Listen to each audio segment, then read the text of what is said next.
an ex-Li Auto employee who is actually from Tsinghua University, all right, the best university here in China, revealed a major bombshell.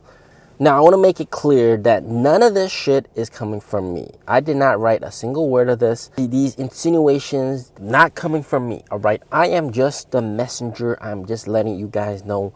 I'm like CNN, BBC. CNN, BBC does not do the stuff. They just let you guys know, all right?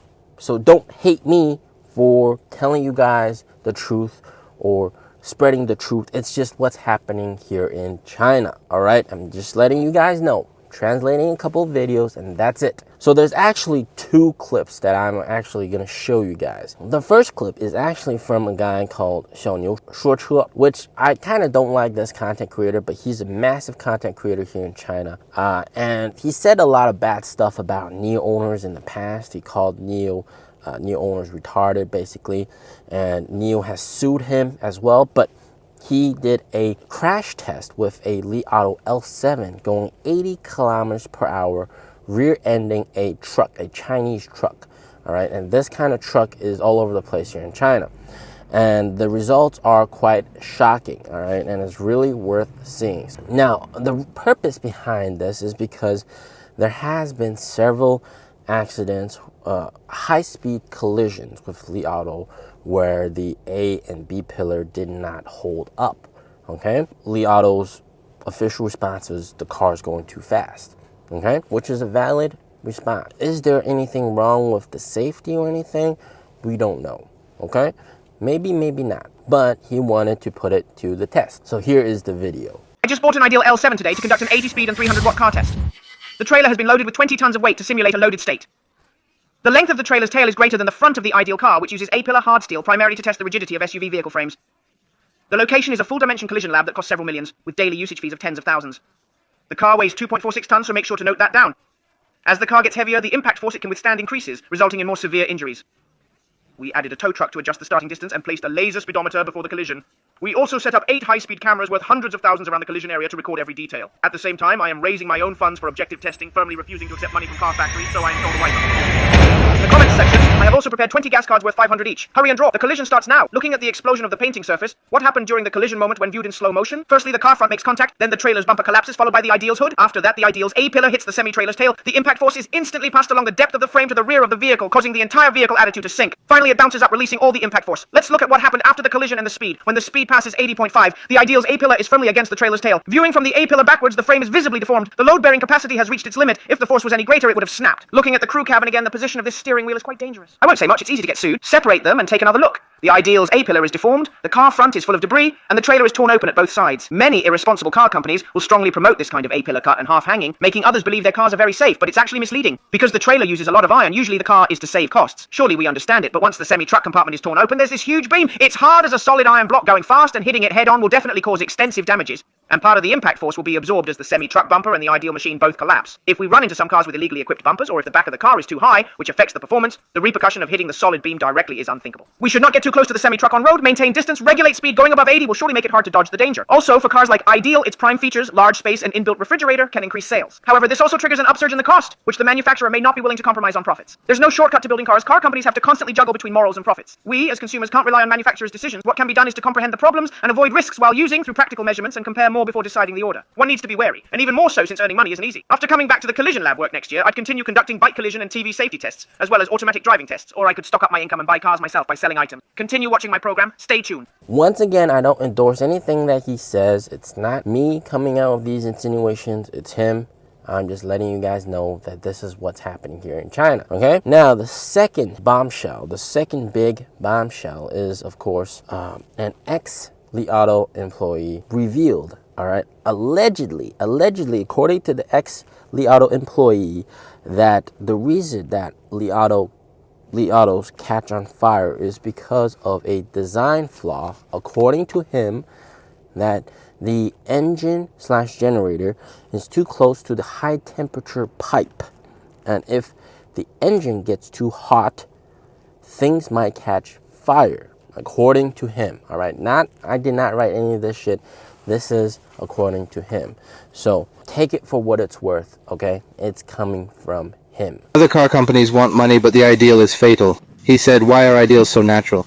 In fact, it is because his Chinese doctor recently resigned from Ideal. He said that other car companies want money and the ideal is to kill. He said, why are ideals so natural? In fact, it was because of a problem with his thermal management design. Simply put, his thermal management is not designed at all, is entirely based on the experience of the workers. Urgent, don't post 2 sheets of thermal conductive materials, just say that he has thermal management. In fact, he did not have no thermal management.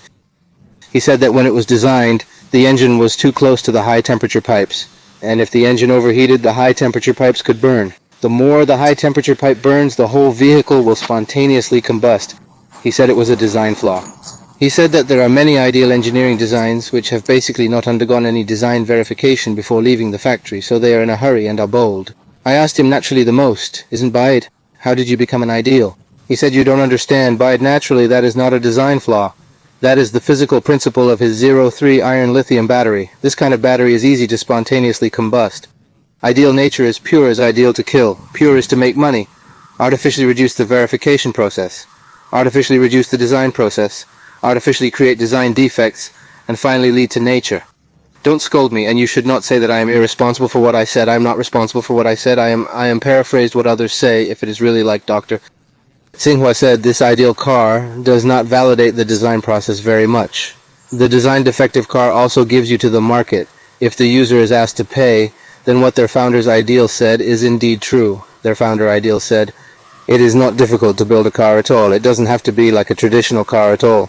Years to design a car, indeed. Don't need to design it. Just find a worker to paste a few warm treasures, paste a few heat dissipation stickers. Still need how to verify. You don't need to verify it, do you? The ideal car in February and can be marketed in April. You don't want to verify it, you will naturally burn you to death, right? Who let you buy the ideal?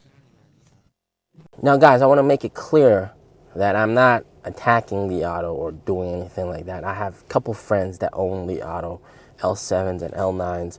They say they're pretty good cars. I think Li Auto's cars are quite well designed, quite comfortable. Safety wise, I have my own opinion, which I will not share in this video because I'm going to try to leave it subjective to the other 2 videos. What does this all mean for Li Auto? Well, that's up for you to decide. All right, I have personally driven Li Auto L7, L9, quite comfortable. All right, I'll say that again, quite comfortable. And there's no denying that those cars are selling tremendously well here in China. Right? In December, they delivered over 50,000 vehicles, which is a very amazing accomplishment. But clearly from these 2 videos, you can tell where the problems might be. Okay? Now, another content creator here in China who actually owns a Li Auto, and he's been really questioning why.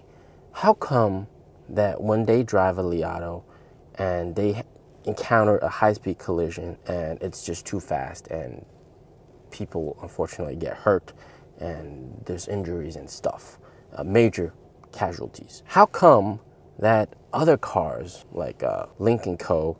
going quite fast, falls off a cliff, but only ends up with a couple scratches? What's going on here? How come that when a Li Auto undergoes a high-speed collision, it's all of a sudden too fast? Think about that. All right, that's what the other content creator said. Why? Why do they get to survive? Why is it too fast for us? That's the question he was asking. Something worth pondering. All right, none of this comes from me. All right, just letting you guys know. As always, stay safe, stay healthy. Peace out.